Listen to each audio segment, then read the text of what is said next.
Papo em Dia vai conversar com vocês sobre alguns fatos ocorridos nas eleições municipais do dia 6 de outubro, próximo passado, agora de 2024. Mas antes, você vai lá, se inscreve no canal, compartilha, assinala o sininho para receber notificação, dá um like, compartilha com os amigos e manda sugestões, manda o que você pensa sobre o que eu vou falar, para que a gente possa manter o nosso papo sempre equilibrado e de bom senso.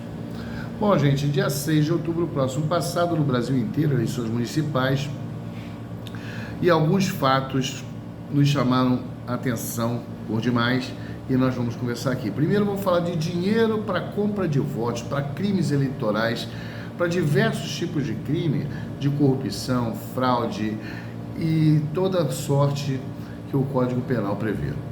E eleitoral também.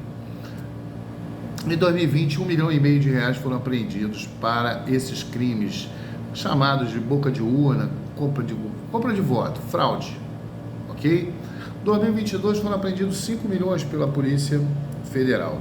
Este ano, nas eleições agora do dia 6, foram apreendidos 21 milhões em grana, em espécie, cash, e 40 milhões em bens.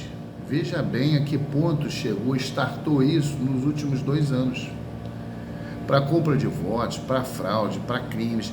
E não estranhamente, o partido que mais ganhou prefeituras foi o PL, que mais cresceu percentualmente foi o PSD. Partidos de direita, centro-direita, partidos ligados ao ex-presidente Bolsonaro, que pararam de discutir a urna eletrônica, que era o grande mote deles. Não, as eleições são fraudadas, a urna eletrônica, porque a urna eletrônica, esse ano ninguém discutiu mais isso, ninguém fala quem ganhou, quem perdeu, ninguém fala mais da urna eletrônica. Já que a gente não pode comprar o meio pelo qual se faz a eleição, nós vamos comprar aquele que produz a eleição, que é o eleitor. E aí tem gente que faz o seguinte, fala assim no Brasil para mim: ah, mas doutor, o problema do Brasil é o povo é que se corrompe. Bom, o povo se corrompe porque passa fome, porque tem necessidade, o povo se corrompe porque não tem educação, o povo se corrompe, é corrompido numa sociedade que tem valores e princípios que não existem, que não se coadunam com o espírito republicano. Esse espírito aí que os políticos gostam de falar, o espírito republicano, mas não sabem nem o que significa república. Res publica, coisa do povo, para o povo. Porque a república, ela é criada para o povo. Nós saímos de um império escravagista, escravocrata e autoritário, exploratório, para uma república bancada e financiada pelos mesmos bancos, latifundiários, rentistas e políticos que só não tinham uma coisa no império: a cadeira do imperador. E agora disputam de forma voraz, desde que esse país aqui, o país das brusundangas, como diria Lima Barreto, ele se formou. E até hoje a fraude eleitoral ocorre de uma forma descarada. Na República Velha se fazia de forma aberta.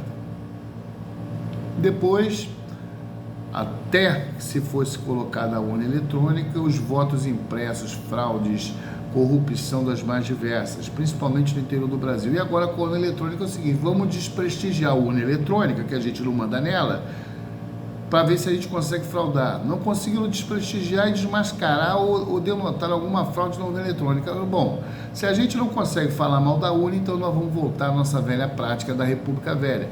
Vamos comprar votos, vamos intimidar, vamos espancar, vamos ameaçar, e é assim que fazem a direita velha e sempre. E a esquerda aí com as suas mazelas, procurando de uma forma ainda ideológica enfrentar um mundo que não mais é assim, não é feito de ideias, é feito de forma prática e pouco educativa, pouco lisonjeira, pouco lícita e pouco correta.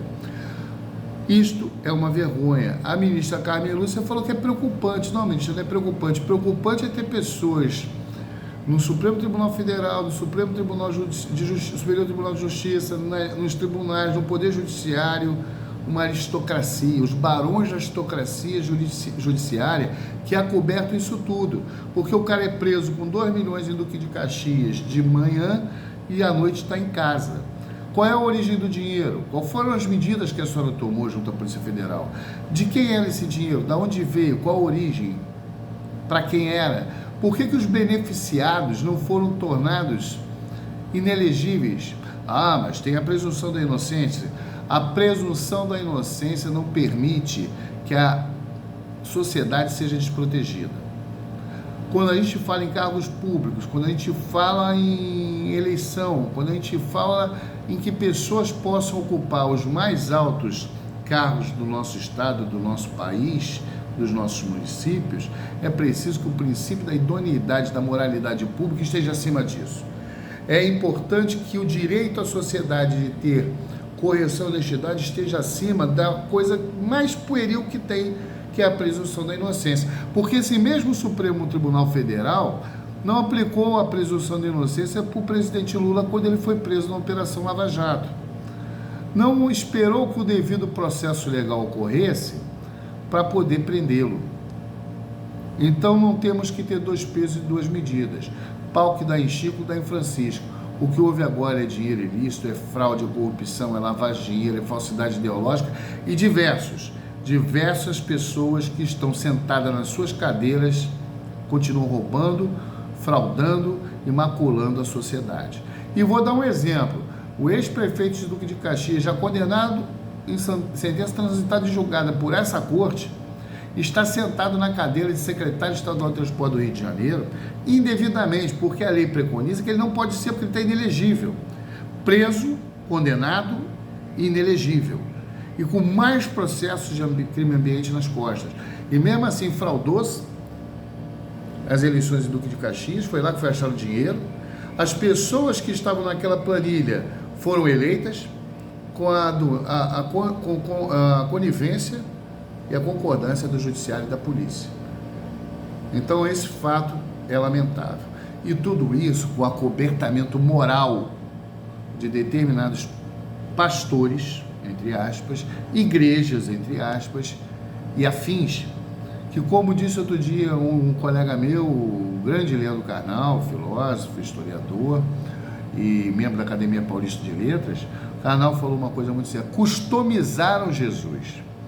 Usam a figura e o nome de Jesus de acordo com as suas conveniências para as suas práticas ilícitas. E desculpa, Carnal, mas eu vou ter que falar de uma forma um pouco menos educada do que você falou. As práticas de vagabundagem e canalice que esses que aí estão se utilizam. E eu vou voltar com mais assuntos dessas eleições municipais no próximo episódio. Beijo no coração, paz e bem.